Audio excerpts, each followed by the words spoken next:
Welcome back, everybody. It is time once again to get ready for game night. I am making another video in my series, made mostly for my friends, to teach them how to play some of my favorite games. If you're not one of my friends and you're enjoying these videos, hey, great. But anyway, tonight I'm going to be teaching everyone how to play Bruges, a game that came out a couple years ago by designer Stefan Feld, one of my favorite designers, actually. And in this game of Bruges, you are a mover and a shaker in the old town of Bruges. And you are going to be trying to gain the most victory points by doing things like building up the famous canals that go around the city of Bruges, and building homes, and stopping threats from hitting the city, and building up your reputation. All kinds of different things in this game will give you victory points. So let's take a look at the board. This is the board. I have set it up for a two-player game. The artwork's incredible in this board game. The artwork is by Michael Menzel, who's done a lot of artwork for all kinds of board games. But it basically depicts the city. We have a reputation track here, and there's some statues in the middle of the city, if it can go into focus.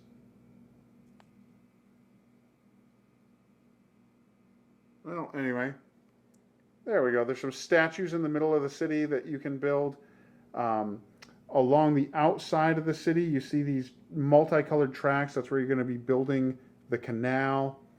So anyway, how do you play the game? Well, I've set it up for two players. I have also added the expansion down here, the city on the Zwin, which I'm guessing is the river that surrounds Bruges, as well as the different parts of the expansion over here. I'll explain how those work at the end of the video.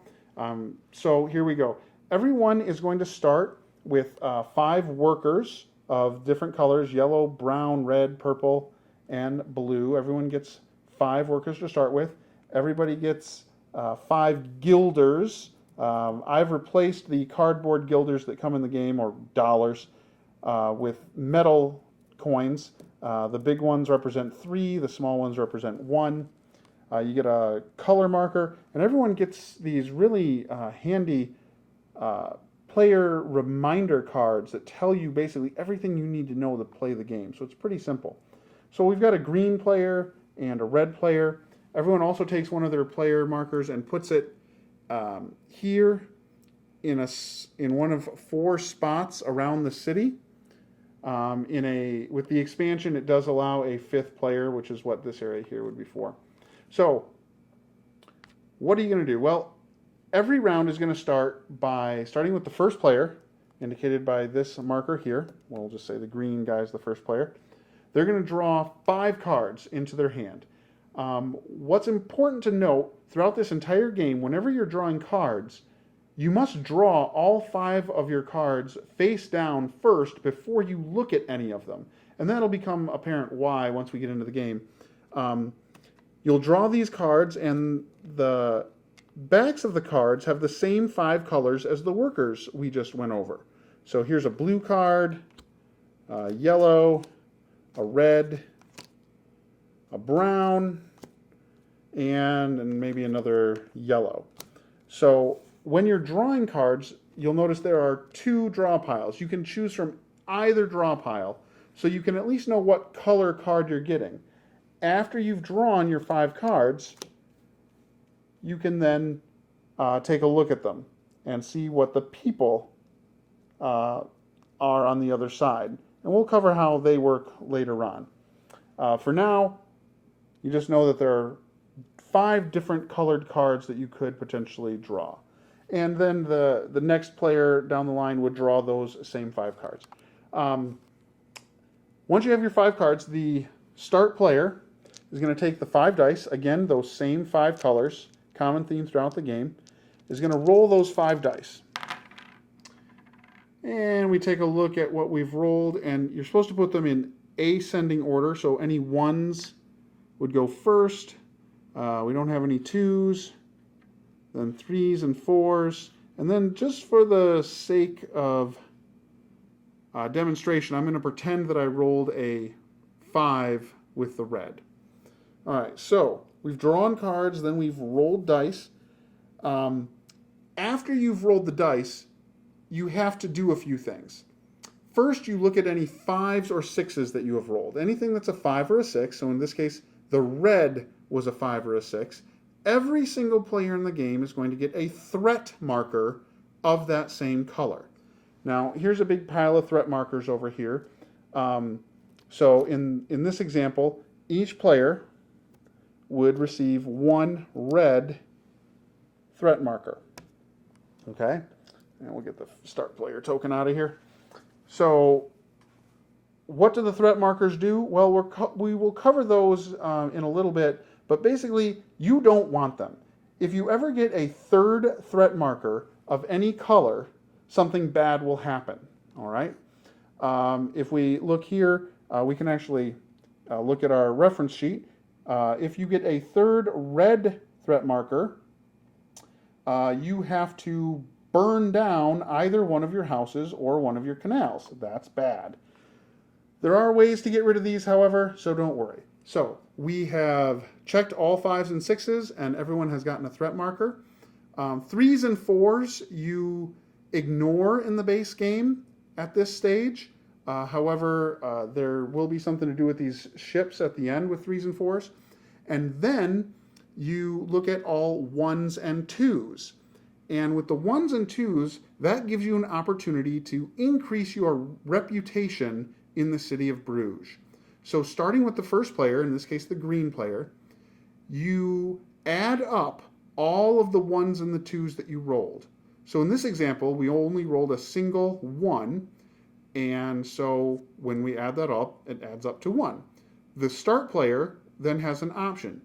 Do you want to advance 1 space on the reputation track? The first time you do that, you will come out of the town hall and just go to space number 1. How do you do that? Well, you have to pay in money or guilders what you rolled on all the 1s and 2s. So in this case, green player, do you want to advance 1 space on the reputation track? Sure, why not? So he would go down, he would take 1 guilder, put it back in the bank, and then the green player would advance 1 space on the reputation track. Now you notice there's this little number 1 here in this sort of rectangular-ish shape with some curved edges. That represents victory points. Anytime you see that symbol anywhere, that represents victory points. So at the end of the game, you're going to score victory points depending on where you are on this victory track. You'll notice it progresses small at first, but then bigger jumps at the end. Then the red player has the same opportunity. Do you want to pay, again, 1 guilder to advance exactly 1 step on the reputation track? And maybe the red player wants to save his money. He says no. Okay. So, after you have rolled the dice and distributed threat markers and advanced on the reputation track, you then have an opportunity to play the cards in your hand. Now, how do you play these cards? Well, first of all, I should say, you're going to play 4 rounds, or 4 turns in every round of the game. So you'll have 1 card to carry over at the end of the round. What can you do with your cards? Well, one thing you could do is, as I said, you start with 5 workers, 1 of each color. These workers are what allow you to build things in the game. You could get more workers. Let's say you wanted more purple workers. Well, in this case, the green player could not get more purple workers because he does not have a purple card. But he does have a blue card. So let's say he wanted more blue workers. All you have to do is discard a blue card. So we'll put that in the discard pile. And then you collect 2 workers of the same color card you just discarded. So we'll go up here and we'll get our 2 blue workers. So that's 1 action that you could do on your turn. Then it would proceed to the next player. and you would go around until everyone has taken 4 actions. What are the other actions you could take? Well, you just saw that there are points where we're going to spend money in the game. You can get more money. If you discard a card of a certain color, let's say here's a red card, you look at what the die roll was of that color. In this case, the red rolled a 5. So if you discard a red card in exchange for money, you would gain 5 guilders, or dollars back. Consequently, if you were to discard a purple card, you would only get 1 guilder. So to get money, you discard a certain color card, and you will get the exact amount of money shown on the corresponding colored die you rolled that round. The other thing you can do is you can get rid of a threat marker. Well, we've got this threat marker here that we said whenever you get 3 threat markers of one color, something bad is going to happen to you. Well, if you have a card of the same color, you can discard it. So again, we have a red card here and a red threat marker.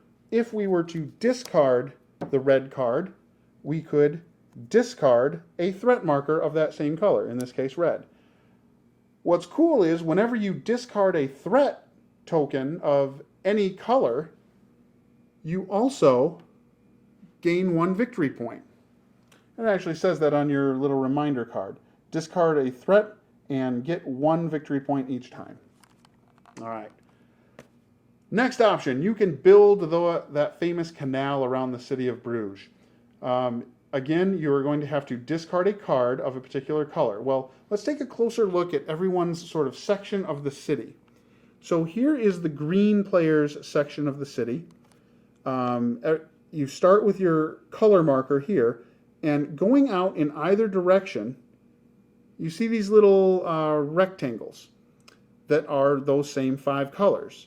Now, everyone's color pattern is going to be a little bit different. So you'll notice the green, this side of it is yellow, red, blue, brown, and purple. But if we look at the red, his progression from his center color token going out is brown, purple, blue, red, yellow.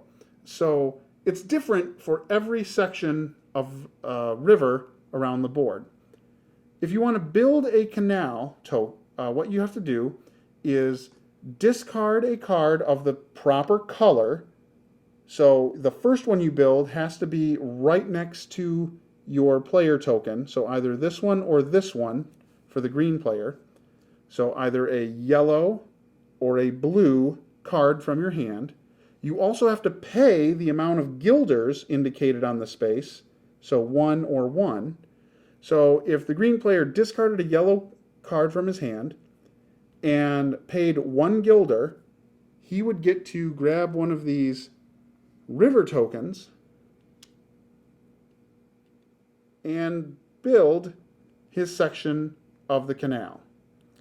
Now, why do you want to build canal sections? Well, first of all, you'll notice halfway down the track, you see that little victory point symbol again.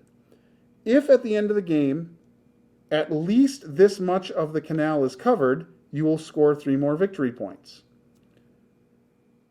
Also, because the city of Bruges apparently really loves their canals, the first time someone completely fills one section of their canal, it can be either side, this side or this side. The first time any player does that, they grab the top token here, representing that the city has erected a statue in your honor. So you get to grab this 7-point statue token, and that's yours for the rest of the game. You can never ever lose this. But notice, when the first person takes it, the next one down is only worth 6 points. So being the first to build a fully functional canal is better than being the second. And each statue token going down is worth 1 point less than the previous one. So that's why you want to build canals in this game. Points at the end of the game if the canal is to this level or higher, and if you're the first one to fill a section, you get a statue in your honor. Now, when you're building a canal, you can build on either side. The only requirement is you have to build from the inside out. So the next one the green player builds could be this number 2, or it could be this blue number 1. So you just have to progressively go out. You can't skip ahead. And once it's built, it's built. But remember that fire threat that we talked about earlier. If you were to receive a third red threat token, one of the things you may have to do is lose one of these canals, and then you would have to rebuild it if you chose on a future turn. So that's how canals work. The other thing you can do is you can build a house. You'll notice on the front side of all these cards, there's a little house. If you want to build a house, it requires a worker of the same color. So this would be a yellow house. So you would have to discard a yellow worker. And you just put the houses face up in front of you. There are two reasons why you would like to build a house. Well, first of all, you'll notice, just like almost anything else in the game, it has a victory point associated with it. Every time you build a house, you get a victory point. At the end of the game, assuming it's still there. Because again, your house might burn if you get that third red threat token. The other reason you would want to build a house is because you must have a house in play before you can recruit a person. And the people, the backside of the card, is really where the meat of this game is. If you already have a house in play, the final thing you can do on your turn is you can recruit a person. Now, to recruit a person, you take the card out of your hand and you play it in one of your houses. Now, the color of the person, in this case this is a brown person, does not have to match the color of the house. In this case it is a yellow house. Once a house is built, it is just considered a house. The colors don't really matter anymore. Now, when you build a person, here's the things you have to remember. One, you have to pay for that person. And the cost to recruit that person is up here. This person cost 9 guilders to recruit. He's very expensive.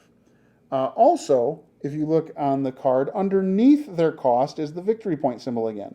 If this person is still around at the end of the game, this person will score 3 victory points for you. Of note, the person's cost in guilders is always exactly 3 times what their victory point value is at the end of the game. In addition to giving you victory points, the people in the game all have special abilities that allow you to sort of do extra actions on your turn. So for instance, the stonemason here says once per round you can take 1 worker of any color. That's pretty cool. So once you have recruited the stonemason and the stonemason's in front of you, on any one of your turns during a given round of the game, you can activate the stonemason and just grab a worker. Let's say you need a purple worker. There you go. The stonemason can grab him for you. Now there's these little symbols here also that we need to talk about. That's an infinity symbol. That means you can activate the stonemason as many times as you want within the limits of the text. So this is once per round. So once every single round of the game, you can activate the stonemason. Then at the end of the round, you would reset him to be ready to go again. Here's another person, another yellow person. Costs 3 to recruit him, worth 1 victory point. The physician. You may immediately buy up to 5 workers for 1 guilder each. You choose the color of each worker you buy this way. Now, this symbol here looks like a lightning bolt. When you recruit the physician, or any character with a lightning bolt, as soon as you recruit them, their action happens, and then they're done. You can never activate them again. So the little lightning bolt is a one-time effect as soon as you recruit them. Another symbol in the game, the laurel, that will always mean that this card will generate you victory points at the end of the game. So for instance, the jester here at the end of the game, he counts as part of the entertainer group and 2 other groups. That's interesting because the last thing on the card that we haven't talked about is at the bottom, every person belongs to a different group. Entertainers, scholars, craftsmen. There's all kinds of different groups. Here's the noble. And the reason that's important is many of these people cards or person cards will score you points at the end of the game. It might say you will score 2 victory points for every noble that you have in the game, or 2 victory points for every craftsman you have in the game, something like that, which is what the jester, he actually counts as being part of 3 different groups. So that's what makes him kind of cool. There's, let's see, artists, and this one's kind of cool. Underworld. Underworld characters usually allow you to attack other players, like the arsonist. When you play the arsonist or activate him, each other player must take 1 red threat token. And let's take another look here, because there's another symbol. You'll see a symbol of a red worker. That means to activate the arsonist, you have to spend a red worker. So you might have the arsonist in one of your houses, and on your turn, you can say, I am activating my arsonist. So red worker goes away, and every other player now has to take a red threat token. I think those are all the different types of actions. There's someone that requires a yellow worker to activate them. Trying to remember if there's any other types. So let's talk about those threats a little bit more in detail. The yellow threat tokens are a raid. If you get a 3rd yellow, you have to return all of your money to the bank. You lose all your money. Red is a flood. Return all your workers. We talked about the red for fire. The brown, pest. I love how it has a picture of a little rat. I don't know if you can see it. One of your people died of the plague. So one of your people that maybe you've already recruited into your home, if you get a 3rd brown threat marker, you will have to kill one of them.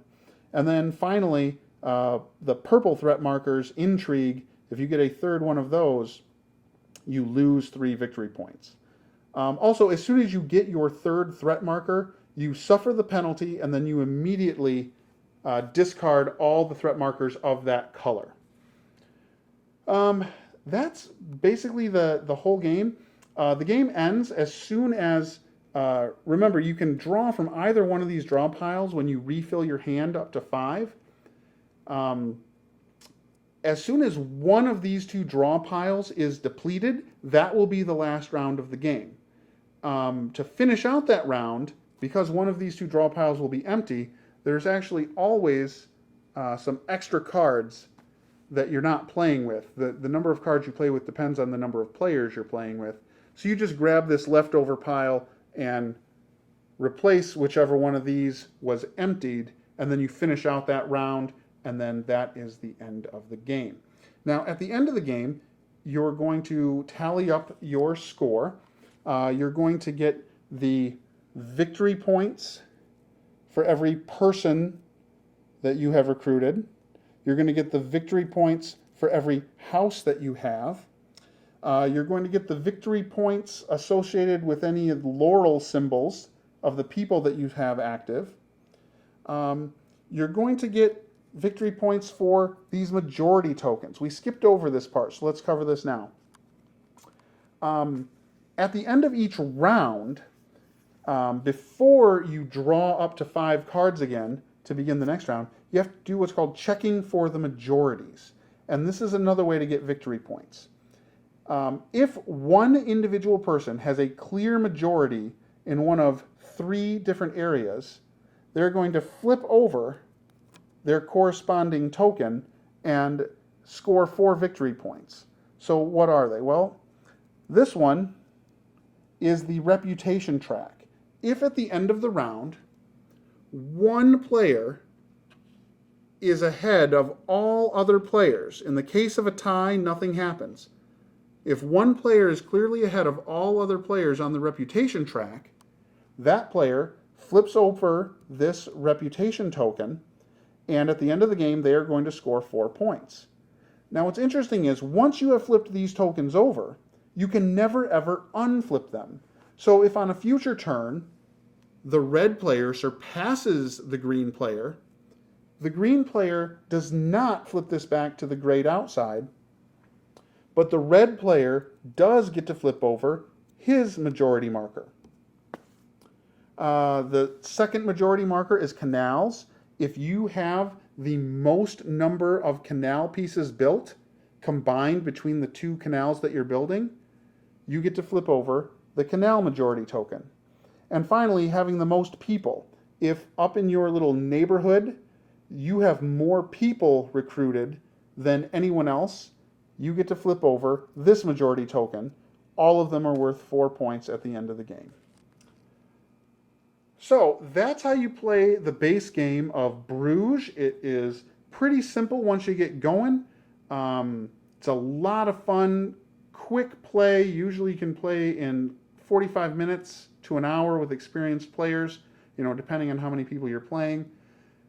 You can stop watching the video right now, and you'll know pretty much everything you need to know on how to play.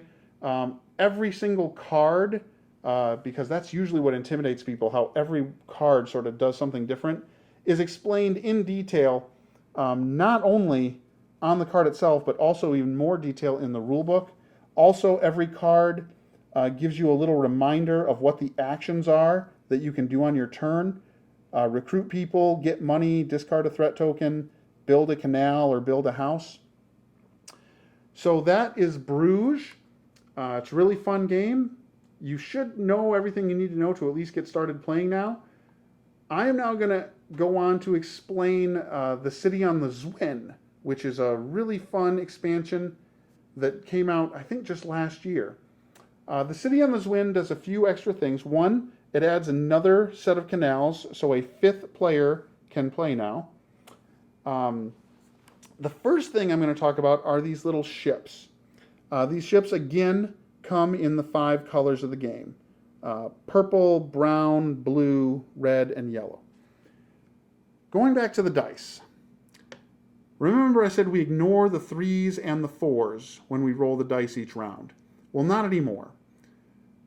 Every time you roll a 3 or a 4, you take that dice's corresponding colored ship. So in this case, it would be the brown, the yellow, and the blue. So we'll grab the brown ship, and that ship comes into port. Where's the yellow? There's the yellow. And I think I said the blue. So these ships have come into port. Now, whenever you take the action of building a canal, you have to build the canal normally, and you can't build the canal through a person's special ability. You have to do a normal build canal action. After you have built the canal and paid for it, you now have the option to spend a worker of the corresponding color of these ships and take the bonus that is on that ship. So for instance, if you built a canal and then after you were done building the canal, you spent a blue worker, you would then just collect 6 guilders. If you were to spend I guess this is supposed to be purple, a purple worker, you would get to choose one of your immediate action people that you had previously recruited and activate them another time. So normally you can only activate them when they come out. With this ship action, you are able to activate them a second time. Spend a yellow worker, and you can just go up on the reputation track 1 spot for free. Pretty cool. Other things that the ships do, you can discard 2 threat markers of your choice. You can recruit 3 workers of your choice. This one's pretty cool. You can draw a card from, I believe it's the discard pile actually, and then play it right away for free. I will double check that. I'm not sure if it's draw from the discard pile or if it's draw... No, it's from one of the 2 draw piles. I apologize. What are the other ones in here? I think those are all of the available actions. Anyway, just makes building the canals even more valuable, because if you have a worker, you can take a bonus action that's usually really, really cool. As soon as you pull one of the ships into the harbor, you would flip over, well, if these were face down, you would flip over the next one so you see what's coming up next. And at the end of the round, all the ships that were in the harbor leave. So that the next round, when you roll 3s and 4s, those colors are going to come in here. The other thing that the city on the Zwin adds, in terms of gameplay, they add more cards and stuff that I've already mixed in. They add another faction, I think, called Seafarers or Journeymen or something. But the cards are pretty self-explanatory. It adds the market. What the market does is when everyone is drawing cards, the last thing you do after all the cards are drawn, you flip over the top card of the market deck. And it will tell you, first of all, during this round, this tells you how many people can activate the market. So you would take the corresponding number of activation tokens, put it on there, and now let's see what this card does. Magnificent Building. The next 5 players that perform the action build 1 house. They immediately gain a victory point. So during the course of play during this round, if you were to build a house, you would remove one of these markers, making it so that only 4 more times during this round can this bonus be taken advantage of, and you get a victory point every time you build a house this round. But only the first 5 people to do it can do that. Next round, this would go away. You'd flip over the next market card. 6 times this can be activated this round. Price fixing. The next 6 players that perform the take money action may take 5 guilders, ignoring the number on the corresponding die. Well, that's cool. So if you had a purple card this round, you could discard it for money. Normally that would only get you 1 guilder, but with this market card in play, you'd get 5 guilders. But only the first 6 people this round can do that. So those are the 2 major changes in gameplay that the city on the Zwin offers. Like I said, there are also more cards mixed in. A new faction is mixed in. But just adds a little bit more variety. Great game. I hope to get it back to the table soon. That is Bruges by Stefan Feld.